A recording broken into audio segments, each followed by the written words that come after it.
அனைவருக்கும் வணக்கம். இன்னைக்கு ஹிந்தி நியூஸ் பேப்பர்ல என்ன இம்பார்ட்டன்ட் நியூஸஸ் இருக்கு அப்படிங்கிறத பார்ப்போம். ஸோ முதல் செய்தியில பார்த்தோம்னா, food prices per inflation to 6.2% அப்படின்னு சொல்லி குடுத்துருக்காங்க. ஸ்பெர் அப்படின்னா இந்த இடத்துல இன்கிரீஸ் அப்படிங்கிற மீனிங். சரிங்களா? அதாவது ஃபுட் பிரைசஸ் இன்கிரீஸ் ஆகுறனால நமக்கு இன்ஃப்ளேஷன் அப்படிங்கிறது இன்கிரீஸ் ஆயிருக்கு அப்படின்னு சொல்லியிருக்காங்க. இங்க என்ன டைப் ஆஃப் இன்ஃப்ளேஷன பத்தி பேசுறாங்கன்னா, ரீட்டெயில் இன்ஃப்ளேஷன பத்தி பேசுறாங்க. வாட் இஸ் ரீட்டெயில் இன்ஃப்ளேஷன் அப்படின்னா, நம்ம பொதுவா கன்சியூமர் கூட்ஸ் இருக்கும் இல்லையா? பேசிக்கா இருக்கக்கூடிய கன்சியூமர் கூட்ஸ் அதோட பிரைஸ் ரைஸ் அதோட இன்ஃப்ளேஷனை தான் இந்த இடத்துல ரீட்டைல் இன்ஃப்ளேஷன் அப்படின்னு சொல்றாங்க. சரியா? ஸோ ரீட்டைல் இன்ஃப்ளேஷனோட ஆர்பிஐ பொறுத்த வரைக்கும் பார்த்தோம்னா, ரீட்டைல் இன்ஃப்ளேஷனுக்கு அப்பர் டாலரன்ஸ் லிமிட் ஒரு லிமிட் வச்சிருப்பாங்க. அது 6% தான் அந்த லிமிட். அந்த லிமிட்டை தாண்டி இன்ஃப்ளேஷன் போயிருச்சு அப்படிங்கறதான் செய்தி. 6.2% இருக்கு. இது எதனால அப்படின்னு பார்த்தோம்னா, ரூரல் ரீஜியன்ல கிராமப்புறங்கள்ல பார்த்தோம்னா, இந்த உணவுப் பொருட்களின் விலைவாசி அப்படிங்கிறது 10.7% உயர்ந்திருக்கு. இதே அர்பன் ரீஜன்ல பார்த்தோம்னா 11% இது உயர்ந்திருக்கு. இந்த காரணத்தினால தான் நமக்கு ரீட்டைல் இன்ஃப்ளேஷன் இன்க்ரீஸ் ஆயிருக்கு. அதனால ஆர்பிஐயோட லிமிட்டை கிராஸ் பண்ணி போற மாதிரி இருந்திருக்கு. சரிங்களா? அதுதான் முதல் செய்தியில நமக்கு கொடுத்திருக்காங்க. அடுத்ததா பார்த்தோம்னா, தமிழக அரசாங்கம் நம்ம துணை முதல்வர் ஒரு சில திட்டங்களை வந்து அறிமுகப்படுத்தி இருக்கிறார். Udhayanidhi launches initiatives to support start up ecosystem in the state. ஸ்டார்ட் அப்களுக்கான திட்டங்களாக ஒரு சில திட்டங்களை கொண்டு வந்திருக்காங்க.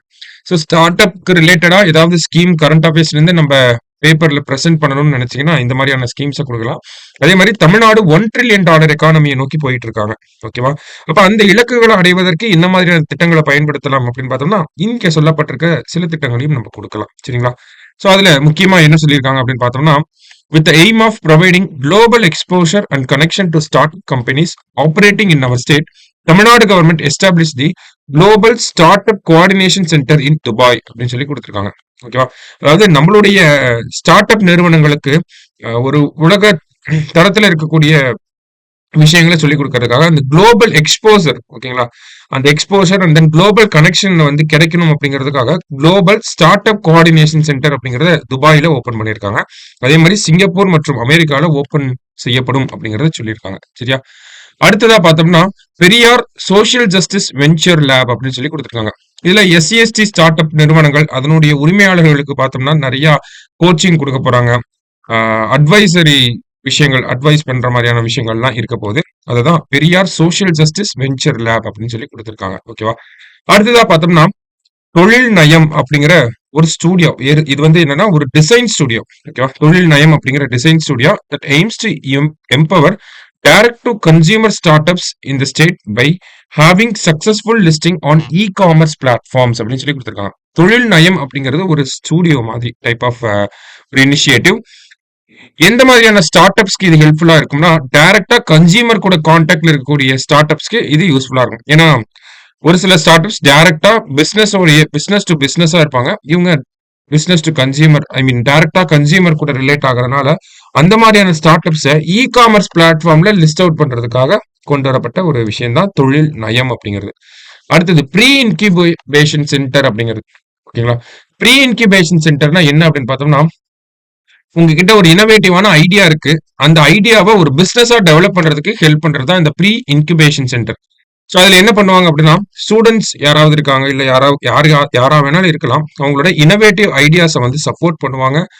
அவங்களுக்கு வந்து அவங்க ஐடியாஸுக்கான ப்ரூஃப் ஆஃப் கான்செப்ட் அந்த புரோட்டோடைப் உருவாக்குறதுல ஹெல்ப் பண்ணுவாங்க. ஒரு டெக்னாலஜிக்கலி உங்ககிட்ட ஒரு ஐடியா இருக்கு, அந்த ஐடியாவை வந்து ஒரு புரோட்டோடைப்பை உருவாக்குறதுக்கு இந்த ப்ரீ இன்குபேஷன் சென்டர் அப்படிங்கிறது பயன்படும். சரிங்களா? ஸோ இதெல்லாம் வந்து ஸ்டார்ட் அப் எக்கோசிஸ்டம் டெவலப் பண்றதுக்கு ரீசெண்டா கொண்டு வந்த ஸ்கீம்ஸ். இது எல்லாத்தையுமே நம்ம கோட் பண்ணி காட்டலாம்.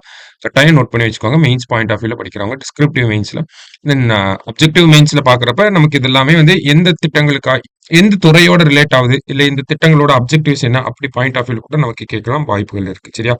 அடுத்ததா பார்த்தோம்னா, திருவள்ளுவர் சிலைக்கு ஒரு விழா கொண்டாட போறாங்க. ஓகேங்களா? ஜனவரி 1, 2000 ஆண்டு நமக்கு திருவள்ளுவர் சிலை அப்படிங்கிறது நிறுவப்பட்டிருக்கும்.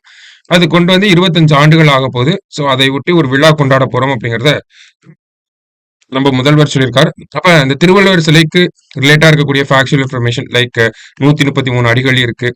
அதே மாதிரி பார்த்தோம்னா கணபதி ஸ்தப்தி அப்படிங்கிறவர் தான் அதனுடைய சிற்பியாக இருந்திருப்பார். ஸோ அந்த மாதிரியான விஷயங்களை நம்ம பார்த்து வச்சுக்கணும். சரிங்களா? அடுத்ததா பார்த்தோம்னா, நமக்கு நெக்ஸ்ட் பார்த்தோம்னா, இன்னைக்கு கிளைமேட் சேஞ்ச் பத்தி 2, 3 விஷயங்கள் வந்திருந்துச்சு. அதற்கு முன்னாடி டிஆர்டிஓ என்ன பண்ணியிருக்காங்க அப்படின்னு பார்த்தோன்னா, ஒரு லாங் ரேஞ்ச் க்ரூஸ் மிசைல் அப்படிங்கிறத டெஸ்ட் பண்ணி பார்த்துருக்காங்க. ஓகேவா? ஆக்சுவலி இது இது என்ன ஒரு வேரியன்ட் அப்படின்னு பார்த்தோன்னா, நிர்பய் அப்படிங்கிற மிசைலோட ஒரு வேரியன்ட் தான் இந்த லாங் ரேஞ்ச் க்ரூஸ் மிசைல் அப்படிங்கிறது. ஓகேங்களா? இதோட ரேஞ்ச் அப்படின்னு பார்த்தோம்னா 1000 கிலோமீட்டர் இதோட ரேஞ்ச். ஓகேவா? ஒரு நிலத்திலிருந்து இன்னொரு இடத்துல இருக்க ஒரு நிலத்திலிருந்து ஏவப்படக்கூடிய ஒரு மிசைல் தான் இது. சரிங்களா? அதான் இங்க குடுத்திருக்காங்க. நிலத்திலிருந்து ஏவி இன்னொரு ஊர்ல இருக்கக்கூடிய நிலத்துல இருக்கக்கூடிய ஒரு டார்கெட்ட அட்டாக் பண்றதுக்காக தான் இந்த மிசைல். இந்த மிசைல நிலத்தில இருந்தும் ஏவலாம். அதே மாரி போர்க்கப்பல்கள்ல இருந்தும் ஏவ முடியும் அப்படிங்கிறது டிஆர்டிஓ சொன்ன விஷயம். சரியா? இது ஒரு சின்ன நியூஸ் தான். அடுத்தது.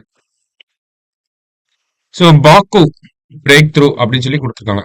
என்ன அப்படின்னு பார்த்தோம்னா, நமக்கு இந்த கார்பன் ட்ரேடிங் அப்படிங்கிறத பத்தி இந்த காப் மாநாடுகள்ல அதிகமாக பேசப்படும் அப்படிங்கறது சொல்லியிருந்தோம் முன்னாடியே.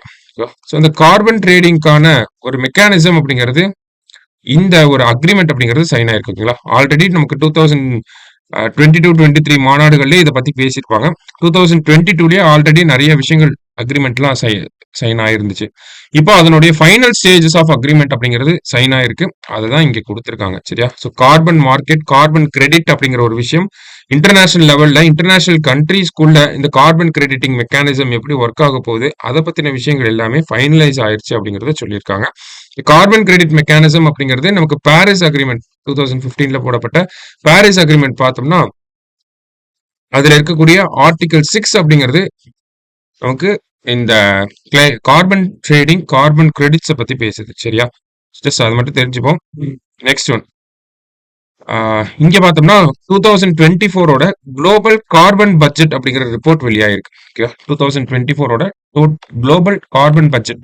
இந்த ரிப்போர்ட்ல இருக்கக்கூடிய டேட்டாஸ இல்ல இந்த கிராஃபிக்கல் ரெப்ரசன்டேஷனை நீங்க கிளைமேட் சேஞ்ச் பத்தி ஒரு கொஸ்டின் கேட்டாங்கன்னா இங்க இருக்கக்கூடிய டேட்டாஸை எடுத்து பிரசென்ட் பண்ண முடியும். ஸோ டேட்டாஸ் மட்டும் தான் நம்ம இங்க பார்க்க போறோம். சரிங்களா? இந்த ரிப்போர்ட் பெருசா நம்ம கேட்கறதுக்கு வாய்ப்புகள் கம்மி தான். ஏன்னா நமக்கு இதுல இருக்கக்கூடிய டேட்டாஸ் நல்லா யூஸ் ஆகும். சரிங்களா? ஸோ என்ன கொடுத்துருக்காங்க? CO2 emissions set to rise 0.8% this year and India's contribution to go up by 4.6% அப்படின்னு சொல்லி கொடுத்துருக்காங்க. ஸோ என்ன டிஃபைன் பண்ண வராங்க அப்படின்னு பார்த்தோம்னா, கார்பன் எமிஷன் அப்படிங்கிறது 2023 லெவல்ஸோட கம்பேர் பண்றப்ப 2024ல ஒரு 0.8% இன்க்ரீஸ் ஆயிருக்கு அப்படிங்கறத கொடுத்திருக்காங்க. அதான் ஃபர்ஸ்ட் திங். அப்ப கார்பன் எமிஷன்ஸ் அப்படிங்கிறது இன்னும் இன்க்ரீஸ் ஆகிற ஸ்டேஜ்லயே தான் இருக்கு. டிக்ரீஸ் ஆக இன்னும் ஆரம்பிக்கல. சரியா? அடுத்தது 2023ல largest absolute contribution to global fossil CO2 emission யாரு அப்படின்னு பார்த்தோம்னா, அதிகமா CO2 எமிஷனுக்கு கான்ட்ரிபியூட் பண்ணது China first 31%, United States 13%, India பார்த்தோம்னா 8%, யூரோப்பியன் யூனியன் பார்த்தோம்னா 7%. ஏன் இங்க 27 போட்டிருக்காங்கன்னா அதுல இருக்கக்கூடிய 27 நாடுகளை ரெப்ரசென்ட் பண்றது. சரியா? சோ இந்தியா பார்த்தோம்னா 8%. இதுதான் நம்ம முக்கியமா சொல்லணும். India emitted 8% of carbon emissions அப்படிங்கறத சொல்லி 2024 குளோபல் கார்பன் பட்ஜெட்ல இதை சொல்லியிருக்காங்க அப்படின்னு சொல்லி சொல்லணும். சரிங்களா? அடுத்தது per capita CO2 emission global லெவல்ல பாக்குறப்ப பெர் பர்சனுக்கு 1.3 டன்ஸ் அப்படிங்கிறது இருக்கு. ஓகேங்களா? பெர் கேபிட்டா தனிநபர் வருமானம் அப்படிங்கிறது நம்ம படிச்சிருப்போம். பெர் கேபிட்டா இன்கம் அப்படின்னா இந்த இடத்துல பெர் கேபிட்டா CO2 எமிஷன் அப்ப ஒரு தனிநபருக்கு எவ்வளவு எமிஷன் கான்ட்ரிபியூஷன் இருக்கு அப்படிங்கறத பார்த்தோம்னா வேர்ல்டு லெவல்ல பாக்குறப்ப 1.3 டன்ஸ் எமிஷன் அப்படிங்கிறது இருக்கு. இதுவே இந்தியா லெவல்ல பாக்குறப்ப 0.6 ஃபார் இந்தியா அப்படின்னு சொல்லி கொடுத்துருக்காங்க. அப்ப பெர் கேபிட்டா CO2 எமிஷன் அப்படிங்கிறது நம்மளுடைய மக்கள் தொகையை கணக்கிட்டு நம்மளுடைய emissions total emissions and then நம்மளுடைய மக்கள் தொகை இது ரெண்டையுமே கணக்கிட்டு நமக்கு சொல்றதுதான் இந்த பெர் கேபிட்டா கார்பன் எமிஷன் அப்படிங்கிறது. பெர் கேபிட்டா கார்பன் எமிஷன்ல இந்தியா ரொம்பவே குறைவா இருக்காங்க. வேர்ல்டு ஆவரேஜோட நம்ம கம்மியா இருக்கோம். இதை நம்ம சொல்லி ஆகணும். சரியா? அப்ப 0.6% ஃபார் இந்தியா அப்படிங்கறத நம்ம நோட் பண்ணிக்கணும். 0.6 டன்ஸ் ஃபார் இந்தியா. சரியா? Next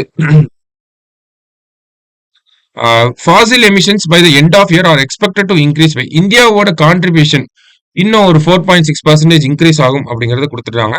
in terms of absolute நம்பர்ஸ்ல பார்த்தோம்னா நமக்கு இந்தியா சைனா பார்த்தோம்னா 12 பில்லியன் டன்ஸ் ஆஃப் கார்பன் டை ஆக்சைடை எமிட் பண்ண போறாங்க.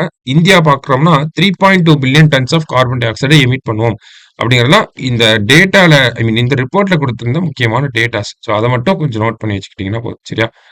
ஸோ மற்றபடி இந்த நியூஸ் பேப்பர்ல பாத்தீங்கன்னா மற்ற இம்பார்ட்டன்டான விஷயங்கள் அவ்வளவுதான். நம்ம நாளைக்கு நியூஸ் பேப்பர் ரீடிங்ல மீட் பண்ணலாம். தேங்க்யூ.